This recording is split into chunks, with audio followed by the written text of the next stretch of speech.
दोस्तों, अगर आप जब भी कोई वेब सीरीज देखते हो तो आप ढूंढते क्या हो उसमें? आप ढूंढते हो कि उसकी कहानी अच्छी हो, उसमें एक्टर्स अच्छे हो, सबकी एक्टिंग अच्छी हो, कैमरा वर्क अच्छा हो, लोकेशंस अच्छी हो, कॉमेडी हो, सस्पेंस हो, थ्रिलर हो, थोड़ा बहुत मारधाड़ एक्शन भी हो। और जब ये सारी चीज़ें किसी एक ही वेब सीरीज में आपको मिल जाएं तो उस वेब सीरीज को क्या नाम देंगे? दिमाग पर ज़्यादा जोर मत डालिए, मैं ही बता देता हूँ। उस सीरीज को आप नाम देंगे द फैमिली मैन। जी हाँ, 4 साल के लंबे इंतजार के बाद आखिरकार मनोज वाजपेयी फिर से लौट आए हैं श्रीकांत तिवारी के रोल में और लेके आ गए हैं the family man season 3।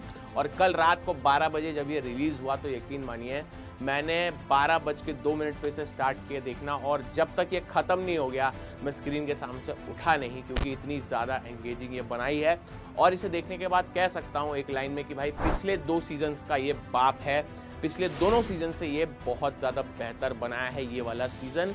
Cast भी नहीं ऐड हुई है, लोकेशंस भी नहीं है, और एक्टिंग वगैरह तो भाई जोरदार है। तो फटाफट से बताता हूँ कि सीरीज है कैसी। तो कहानी क्या है, इस बार कहानी बता देता हूँ। कहानी वहीं से शुरू होती है जहाँ से पिछला सीजन खत्म हुआ था, बस थोड़े से कुछ चेंजेस आ गए हैं। श्रीकांत तिवारी जो पिछले सीजन में होम लोन के लिए भटक रहे थे, फाइनली नया फ्लैट ले लिया है, नए घर में पूजा कर ली है। उनका जो क्यूट सा बेटा था अथर्वा, अब वो बड़ा हो चुका है, उसकी क्यूटनेस जा चुकी है। इसके अलावा उनकी जो बेटी थी धृति, वो अभी भी जो उसके साथ जो घटना हुई थी पिछले सीजन में उससे जूझ रही है काफ़ी, लेकिन अभी भी उसको थोड़े बहुत पैनिक अटैक्स आते रहते हैं। वहीं श्रीकांत की पत्नी शुचि जो है यानी प्रिया मणि, वो जो है एक कंपनी में काम कर रही है जिसमें पिछले सीजन में देखा था। अब उनकी और तरक्की हो चुकी है और अब आगे जाके श्रीकांत तिवारी के पास चैलेंज आता है। अब नया चैलेंज ये है कि श्रीकांत तिवारी को आपने देखा पिछले सीजन्स में, श्रीकांत तिवारी ने पाकिस्तान के मसले सुलझाए, साउथ के मसले सुलझाए। अब श्रीकांत तिवारी सुलझाने जा रहे हैं नॉर्थ ईस्ट का मसला। नॉर्थ ईस्ट की एक शहर में एक बड़ा सा बॉम्ब ब्लास्ट होता है जिसमें काफ़ी लोग मारे जाते हैं, और अब श्रीकांत तिवारी को ये पता लगाना है कि ये बॉम्ब ब्लास्ट आखिर कौन करवा रहा है। और प्रधानमंत्री बासु यानी कि सीमा विश्वास श्रीकांत तिवारी और उसके सभी टीममेट्स को एक काम देती हैं कि भाई आप नॉर्थ ईस्ट में जो शांति हम लाना चाहते हैं उस पर काम करिए, और नॉर्थ ईस्ट में जितना भी ये माहौल बन रहा है इसको बंद करवाइए, वायलेंस वाला माहौल। और इन सब वायलेंस के पीछे होते हैं द ग्रेट जयदीप अहलावत यानी कि रुकमा, जिन रुकमा का रोल कर रहे हैं। अब श्रीकांत तिवारी जाते हैं नॉर्थ ईस्ट में, लेकिन श्रीकांत तिवारी ऐसा क्या कर देते हैं कि श्रीकांत तिवारी इस सीरीज के विलन बन जाते हैं और मोस्ट वांटेड बन जाते हैं क्रिमिनल इंडिया के।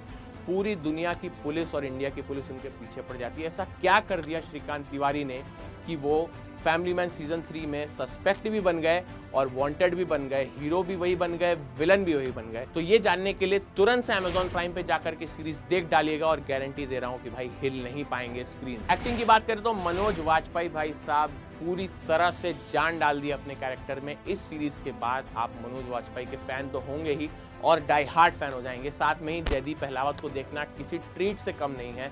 इसके अलावा भी जो बाकी की कास्ट है इंक्लूडिंग अश्लेषा ठाकुर, जो अथर्व जो लड़का बना है, प्रिया मणि जो है, इसके अलावा जो नई कास्ट ऐड हुई है जिसमें निम्रत कौर हैं, निम्रत कौर ने क्या कमाल का काम किया है।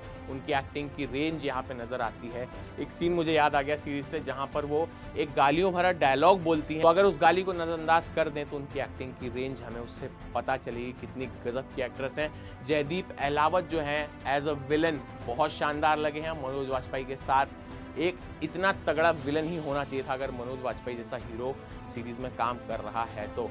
इसके अलावा जितने भी actors, side actors including Shreya Dhanvantari and who can forget Sharib Hashmi as JK, काफ़ी ज़्यादा कमाल लगे हुए हैं।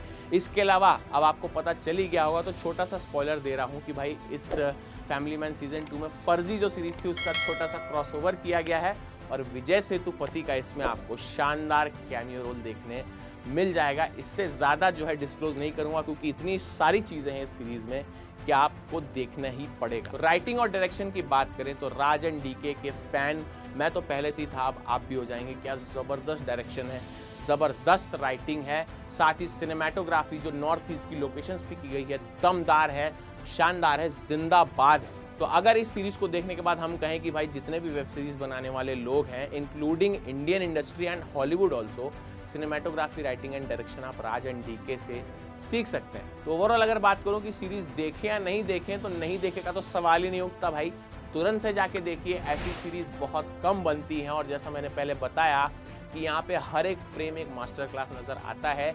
कमी ढूंढने भी जाएंगे तो आपको कहीं भी इसमें कमी नज़र नहीं आती। कुछ कुछ माइनर एलिमेंट्स जो हैं कहीं कहीं कमज़ोर लगते हैं, लेकिन उसके बाद तुरंत कुछ ऐसा हो जाता है जिससे कि वो एक पूरा सीन ही स्ट्रांग बन जाता है। Fight sequences, action sequences, cinematography, chase scenes जो हैं और डायलॉग बाजी जो होती है, साथ में आपको कॉमेडी के पंचेस भी बीच बीच में मिलते रहेंगे, सरकार के ऊपर सटायर भी होता रहेगा और हर कैरेक्टर अपने आप में ही इसमें कुछ कहता रहेगा और आप इस सीरीज़ में पूरी तरह से खो जाएंगे। तो भाई बिल्कुल टाइम वेस्ट नहीं करना है।